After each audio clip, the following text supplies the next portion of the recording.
ओम नमः श्री यतिराजाय विवेकानंद सूरये सच्चे सुख स्वरूपाय स्वामिने तापहारिणे स्वामिने तापहारिणे। प्रिय मित्रांनो, नमस्कार। प्रबोधन या मालिकेमध्ये आपलं सगळ्यांचं स्वागत आहे। आपण नीतिशतकाम या विषयावर बोलत आहोत आणि आज आपला 27वा श्लोक आहे। तर यामध्ये भर्तृहरी काय म्हणतात? प्रारभ्यतेन खलु विघ्न भयेन नीचैः प्रारभ्य विघ्न विहता विरमन्ति मध्यः विघ्नै पुनः पुनरपि प्रतिहन्यमानाः प्रारब्धमुत्तमजना न परित्यजन्ति। तर बघा किती महत्त्वाचा श्लोक आहे। यामध्ये भर्तृहरी आपल्याला सांगतात की ह्या जगामध्ये 3 प्रकारची माणसं असतात। एक सगळ्यात खालच्या प्रकारची, निम्न प्रकारची, मध्यम प्रकारची आणि उच्च प्रकारची, उत्तम प्रकारची। आता यामध्ये काय आहे, काही लोक जे निम्न प्रकारचे असतात ते काय करतात? प्रारभ्यतेन खलु विघ्न भयेन नीचैः। विघ्न भयेन म्हणजे आपल्या मार्गामध्ये विघ्न येतील याची त्यांना सुरुवातीपासूनच भीती असते आणि त्यामुळे ते कोणतं कार्य आरंभच करत नाही। आता बघा, जीवनामध्ये कितीतरी चांगल्या संध्या आपल्याला मिळतात, जीवनामध्ये आपण यशस्वी होऊ शकतो, पण ह्या मनुष्यामध्ये आत्मविश्वासच नाही। त्याला वाटते की मी जर हे कार्य घेतलं तर मला कसं जमणार, मार्गामध्ये कितीतरी विघ्न आहे, मी कसे ते पार करणार। म्हणजे सुरुवातीलाच तो हिंमत हारतो।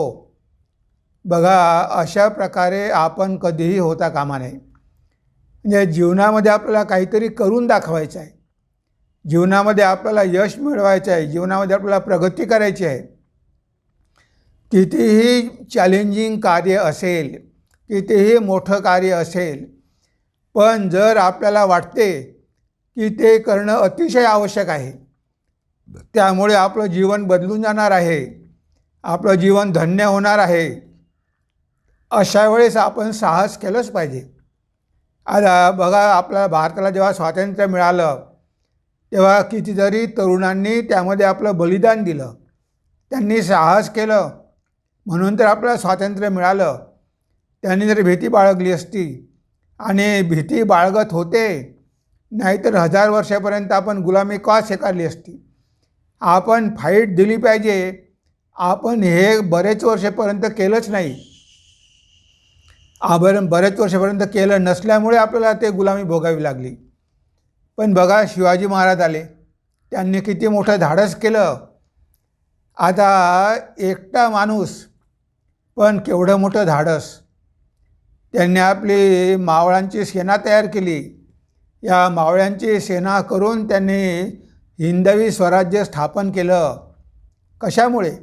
कारण त्यांना दिसलं की किती अत्याचार होत आहे, लोकांवर किती अत्याचार होत आहे, आणि ते त्यांना बघवलं नाही। मग जे होईल ते होईल, प्राण गेला तरी हरकत नाही, पण आपण प्रतिकार केला पाहिजे।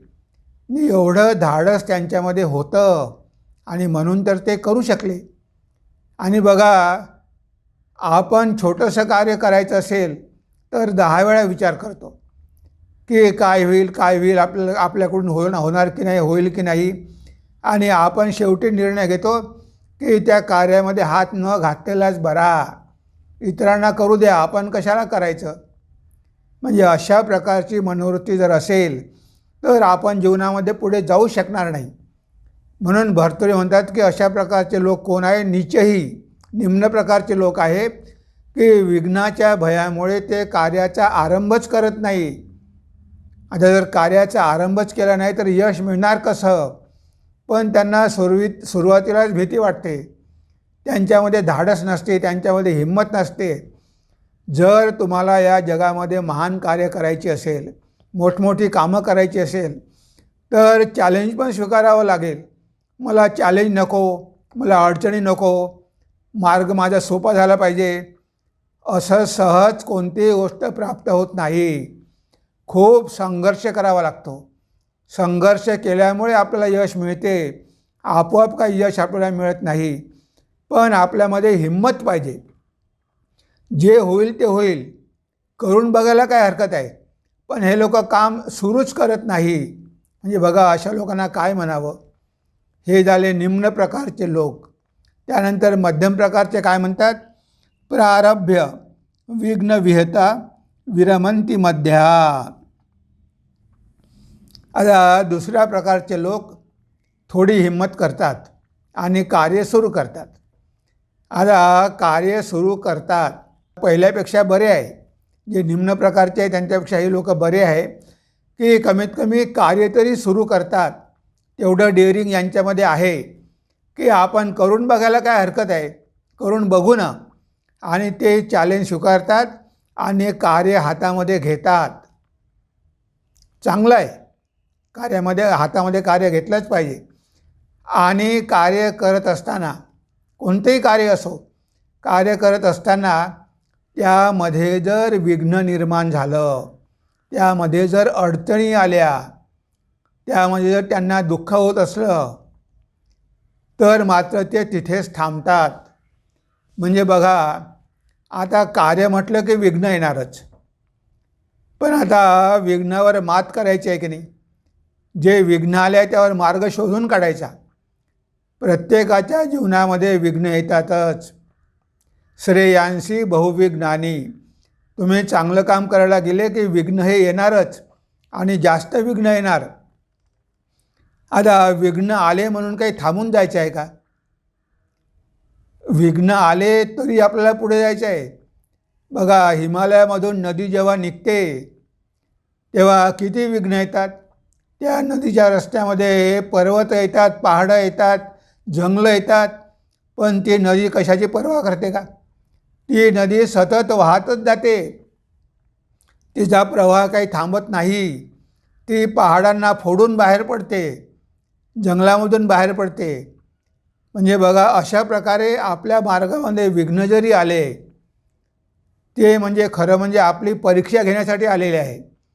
आपण खरोखरच हिंमतवान आहो का, आपल्यामध्ये खरोखर साहस आहे का, हे बघण्यासाठी ते विघ्न आलेले आहे. आता त्या विघ्नाला घाबरून जो मनुष्य पळून जातो, अशा व्यक्तीकडूनही आपण काही अपेक्षा करू शकत नाही. आता ठीक आहे, तुम्ही एखादं कार्य घेतलं. आता समजा तुम्ही युद्धामध्ये भाग घेतला, तुमच्या पायामध्ये एखादी गोळी लागली म्हणून काही तुम्ही युद्ध करणं सोडून देता का. सोडून देत नाही. तुम्ही लढतच राहता, मरेपर्यंत लढत राहता, पळून जात नाही. ठीक आहे, एक गोळी लागली, मी मेलो तरी चालेल, पण मी शत्रूचे 10 लोक मारेल, 10 सैन्यांना मी ठार करेल. म्हणजे अशा प्रकारची हिंमत जे मनामध्ये ठेवतात. आपल्याला माहिती आहे, कारगिलचा वार जेव्हा झाला, कारगिलचं युद्ध, कितीतरी सैन्य त्यामध्ये शहीद झाले. पण तरी बाकीच्यांनी हिंमत करून पुढे गेलेच आणि कारगिल वार जिंकून दाखवलाच. म्हणजे बघा, त्यांनी जर हिंमत सोडली असती तर ते सगळे पळून आले असते. अरे, आपले सगळे मित्र मेले, आपणही मरणार आहोत, पळा, असं नसते. आपण एकदा जे चॅलेंज स्वीकारलेलं आहे, तेव्हा कितीही विघ्न आले तरी आपण मार्गावर पुढे पुढे जातच राहायचं. आणि ते जे काही मार्गामध्ये अडथळे आहे, त्या अडथळ्यावर आपण मार्ग शोधून काढायचा. यामधून आपण कसं पुढे जाऊ शकू. म्हणजे आपण जर प्रयत्न केला तर आपल्याला मार्ग मिळतातच. मार्ग बरेच असतात. पण जर आपण घाबरलो, नाही आपल्याकडून होणारच नाही, तर मात्र आपण काहीही करू शकणार नाही. म्हणजे आपण पुढे जाऊ शकणार नाही. ते कार्य अर्धवटच राहून जाईल. ते कार्य आपण जीवनामध्ये पूर्ण करू शकणार नाही. म्हणून अशा प्रकारचे लोक, यांना मध्यम प्रकारचे लोक म्हटलेलं आहे. हे लोक थोडं धाडस करतात, पण शेवटी थोडंसं जरी विघ्न आलं मार्गामध्ये तरी हे थांबून जातात. त्यांच्यामध्ये तेवढं साहस नसतं की येऊ द्या विघ्न, मी त्या विघ्नांना सगळ्या पार करून जाईल, माझ्यामध्ये तेवढं सामर्थ्य आहे. मी घाबरून पाठ फिरवणार नाही, मी पळून जाणार नाही, मी समस्यांचा सामना करेल आणि त्यामधून मार्ग काढून पुढे पुढे जात राहील. आता जेव्हा लोक एव्हरेस्ट शिखराला जातात किती विघ्न येतात. कधी कधी बर्फ पडतो, कधी श्वासोश्वास घेता येत नाही, आता कितीतरी विघ्न येतात. कधी कधी जोरात हवा सुटते, कधी पाऊस येतो, पण ते लोक पुढे पुढे जातच राहतात. आणि जे लोक पुढे पुढे जात राहतात ते शेवटी माउंट एव्हरेस्टवर चढू शकतात. जे लोक मध्ये सोडून देतात ते परत येतात. पण जे लोक हे सगळे विघ्न आले तरी पर्वा न करता पुढे पुढे जात राहतात ते मात्र अवश्य शिखरावर पोहोचतात. म्हणजे आपल्याला शिखरावर पोहोचायचं आहे, आपल्याला मध्ये कुठेच थांबायचं नाही, हे आपण लक्षात ठेवलं पाहिजे. तर हे झाले दुसऱ्या प्रकारचे लोक. आणि तिसरे आहे विघ्नही पुनः पुनरपि प्रतिहन्यमानः. म्हणजे जीवनामध्ये कितीही विघ्न आले, पुन्हा पुन्हा विघ्न आले, त्यांना खूप त्रास झाला, तरी ते त्यांच्या कार्याचा त्याग करत नाही. प्रतिहन्यमानः, तरी ते कार्य सोडत नाही. याला म्हणतात हिरो. स्वामी विवेकानंद अमेरिकेमध्ये गेले, त्यांच्याजवळ सर्टिफिकेट नव्हतं. ते भारतामधून जात आहे, त्यांना कोणी पाठवलेलं आहे, ते कोण आहे. आता प्रतिनिधी होण्यासाठी तुमच्याकडे सर्टिफिकेट पाहिजे. त्या स्वामीजीकडे सर्टिफिकेट नाही. ते म्हणाले की तुम्हाला यामध्ये प्रवेश मिळणार नाही, कारण तुम्हाला कोणत्या धर्मानं पाठवलेलं आहे, तुमच्याकडे तर काही पत्रच नाही. पण स्वामीजी घाबरले का? त्यांनी असं म्हटलं का अरे माझ्याकडे सर्टिफिकेट नाही, आता मी परत गेलो पाहिजे माझ्या देशात? नाही, मी इथे मेलो तरी चालेल. प्रचंड थंडी, जवळचे पैसे संपलेले आहे आणि सर्टिफिकेट नाही. 1 महिना ती धर्मसभा पुढे ढकललेली आहे. आता अशा परिस्थितीमध्ये दिवस काढणं साधारण माणसाला शक्य आहे का? पण इतके विघ्न त्यांच्या मार्गामध्ये आले. लोक त्यांचे पाय ओढू लागले, त्यांचे टर्बन ओढू लागले, त्यांना त्रास देऊ लागले, त्यांना रानटी म्हणू लागले. हे सगळं त्यांनी सहन केलं. ते म्हणाले की मी इथे मेलो तरी चालेल, मला इथे मृत्यू आला तरी चालेल, पण मी माझ्या देशामध्ये परत जाणार नाही. जोपर्यंत मला माझ्या कार्यामध्ये यश येत नाही तोपर्यंत मी अमेरिका सोडणार नाही. आणि शेवटी त्यांना यश मिळालं. त्यांनी मार्ग शोधून काढला आणि भगवंताने पण त्यांना मदत केली. आपण जर प्रयत्न केले तर भगवंतही मदत करतो. आणि शेवटी स्वामीजी अमेरिकेत राहिले, त्यांना तिथे सर्टिफिकेट पण मिळालं. आणि अशा प्रकारे स्वामीजींनी त्या धर्मसभेत भाग घेतला. शिकागोमध्ये झालेली सर्वधर्म परिषद. आणि शेवटी भारताचं नाव रोशन केलं, भारताचं नाव महान केलं, हिंदू धर्माचं नाव मोठं केलं, गौरवशाली केलं. म्हणजे बघा, त्यांनी यश मिळवून दाखवलंच. त्यांना जे करायचं होतं ते त्यांनी करून दाखवलंच. त्यांच्या मार्गामध्ये कितीतरी विघ्न आली, पण त्यांनी त्याची पर्वा केली नाही. शिवाजी महाराज बघा, जेव्हा त्याने स्वराज्यासाठी लढा सुरू केला तेव्हा त्यांना किती विघ्न आली. आता मिर्झे राजे जेव्हा मुघलांकडून आले, आता मिर्झे राजेंनी शिवाजी महाराजांनी 23 किल्ले परत केले. तर बघा, त्यांच्याकडे जे काही किल्ले होते त्यामधले 23 किल्ले स्वतः जिंकलेले किल्ले त्यांना मिर्झे राजाला परत करावे लागले. पण त्यांनी हिंमत सोडली का? नाही. आता आपलं सगळं काही गेलं, आपले 23 किल्ले गेले, आता आपण काही करू शकणार नाही. त्यांनी बिलकुल हिंमत सोडली नाही. 23 किल्ले त्यांना दिले आणि शेवटी लढत राहिले. आणि मिर्झे राजांचा मृत्यू झाल्यानंतर पुन्हा सगळे किल्ले जिंकून घेतले. म्हणजे बघा, याला म्हणतात आत्मविश्वास. की जरी मार्गामध्ये अडथळे आले, जरी थोडं आपल्याला मागे यावं लागलं, जरी आपला थोडा पराभव झाला, तरीसुद्धा थांबायचं नाही. यश मिळेपर्यंत चालतच राहायचं. अशांना म्हटलं आहे वीर पुरुष. असेच लोक जीवनामध्ये काहीतरी करून दाखवतात. प्रारब्ध उत्तम जना न परित्यजंती. तर यांना उत्तम जना म्हटलं आहे. जे कार्य त्यांनी आरंभ केलं, प्रारब्ध उत्तम जना, जे कार्य त्यांनी आरंभ केलं, न परित्यजंती, त्या कार्याचा ते त्याग करत नाही. त्यांच्या मार्गामध्ये पुन्हा पुन्हा विघ्न येतात आणि पुन्हा पुन्हा जरी त्यांच्या मार्गामध्ये विघ्न आली तरी ते त्या कार्याचा त्याग करत नाही. आता बघा, अब्दुल कलामांना अपयश आलं होतं. त्यांचा सॅटेलाईट ऑर्बिटमध्ये गेला नाही, SLV-3 समुद्रामध्ये जाऊन पडला. आता ते थोडे हताश झाले, पण त्यांनी चॅलेंज घेतलं की यावेळेस माझा सॅटेलाईट गेला नाही, पण पुढल्या वर्षी मी पाठवून दाखवणार. आणि पुढल्या वर्षी त्यांनी बरोबर तो सॅटेलाईट ऑर्बिटमध्ये पाठवला. म्हणजे असे जे महान लोक होतात, त्या महान लोकांच्या जीवनामध्ये पण विघ्न येतात, पण ते विघ्नाला कधीही घाबरत नाही. जीवनामध्ये कितीही विघ्न आली तरी त्या विघ्नाशी सामना करण्याची त्यांची तयारी असते. ते कधीही थांबत नाही. जोपर्यंत त्यांच्यामध्ये शक्ती आहे तोपर्यंत ते कार्य करत राहतात. ते जीवन मरणाची पर्वा करत नाही. मी मेलो तरी चालेल, पण कार्य जे हाती घेतलेलं आहे ते मी सिद्धीस नेऊन दाखवणारच. ते कार्य मी शेवटापर्यंत नेऊन दाखवणारच. मग त्यामध्ये कितीही विघ्न येवो, कितीही कष्ट येवो, पुन्हा पुन्हा जरी त्यामध्ये विघ्न आले तरी ते कार्य सोडत नाही, कार्य करतच राहतात. आणि जे लोक चिकाटीनं अशा प्रकारे कार्य करत जातात, कोणत्याही आणि कसल्याही विघ्नाची पर्वा करत नाही, त्यांना उत्तम जना म्हटलं आहे. तेच खरे उत्तम लोक आहे आणि त्यांनाच खरोखर जीवनामध्ये यश मिळते.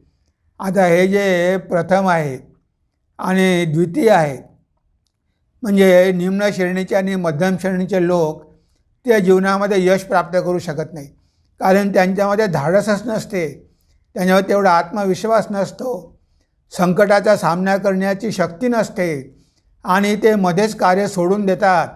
आणि मध्ये कार्य सोडून दिल्यामुळे ते कधीच जीवनामध्ये यश प्राप्त करून घेऊ शकत नाही. असे बरेच लोक आहे की तिथे तरी त्यांना जीवनामध्ये अपयश येते, पण ते अपयशाची पर्वा करत नाही. Failures are stepping stone to success. अपयश ही यशाची पहिली पायरी आहे. म्हणजे अपयश आलं म्हणजे आपण सगळे प्रयत्न सोडून द्यायचे असं नाही. पुन्हा प्रयत्न करा, पुन्हा प्रयत्न करा, पुन्हा पुन्हा प्रयत्न करत राहा. हे सगळे विघ्न तुमच्या मार्गातून दूर होतील आणि तुम्हाला जीवनामध्ये यश मिळाल्याशिवाय राहणार नाही. तुम्हाला जे पाहिजे ते तुम्ही प्राप्त करून घेऊ शकता. मनुष्याला कोणतीही गोष्ट प्राप्त करणं अशक्य नाही. तुम्ही सगळं काही प्राप्त करून घेऊ शकता. एवढं सामर्थ्य तुमच्यामध्ये आहे, तुम्हाला माहिती नाही. तुमच्यामध्ये आत्मशक्ती आहे. कोणतंही विघ्न तुमच्यासमोर राहू शकत नाही. तुम्ही सगळे विघ्न पार करून जाऊ शकता, पण तेवढं तुम्हाला धाडस दाखवावं लागेल. तेवढी तुमच्यामध्ये हिंमत पाहिजे. जर तेवढी हिंमत असेल, तेवढं धाडस असेल आणि तुम्ही कशाचीही पर्वा न करता पुढे पुढे जर जात राहिला तर तुम्हाला कोणीही थांबवू शकत नाही. तुम्ही मार्ग काढालच काढाल आणि शेवटी जीवनामध्ये यशस्वी व्हालच व्हाल. हेच भरतोरी सांगतो. या 3 प्रकारापैकी पहिले 2 प्रकारामध्ये तुम्ही होऊ नका, तर तुम्ही तिसऱ्या प्रकारचे उत्तम लोक व्हा. कारण त्यांना उत्तम जना म्हटलं आहे, कारण उत्तम जनात त्यांच्यामध्ये आत्मविश्वास भरपूर असतो, त्यांच्यामध्ये साहस भरपूर असते, त्यांच्यामध्ये धाडस असते. ते कशाचीही पर्वा करत नाही, ते प्राणाचीही पर्वा करत नाही. आता बाजी प्रभू बघा, प्राणाची पर्वा केली नाही. आपल्याला हे सैन्य इथे रोखायचे आहे पावनखिंडीमध्ये.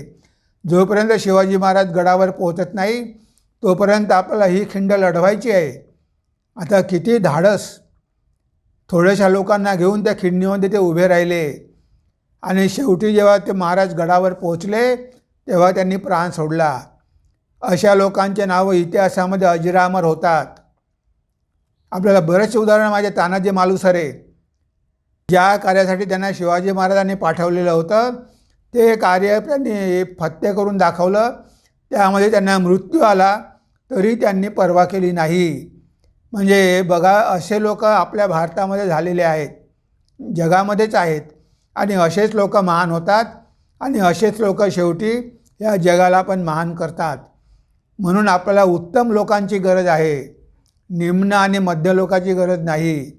कारण ते लोक काहीही महान कार्य करू शकणार नाही, कारण ते लोक कोणतेही महत् कार्य करू शकणार नाही, कारण त्यांच्यामध्ये तेवढं सामर्थ्यच नाही आहे. हेच आपल्याला भर्तृहरी या श्लोकाच्या माध्यमातून सांगत आहे. तेव्हा आज आपण आपल्या चिंतनाला इथेच विराम देऊया. नमस्कार, धन्यवाद. ओम सर्वे भवन्तु सुखिनः, सर्वे सन्तु निरामया, सर्वे भद्राणि पश्यन्तु, मा कश्चित् दुःखभाग् भवेत्, मा कश्चित् दुःखभाग् भवेत्. ओम शांति शांति शांतिः. हरिः ओम तत्सत्.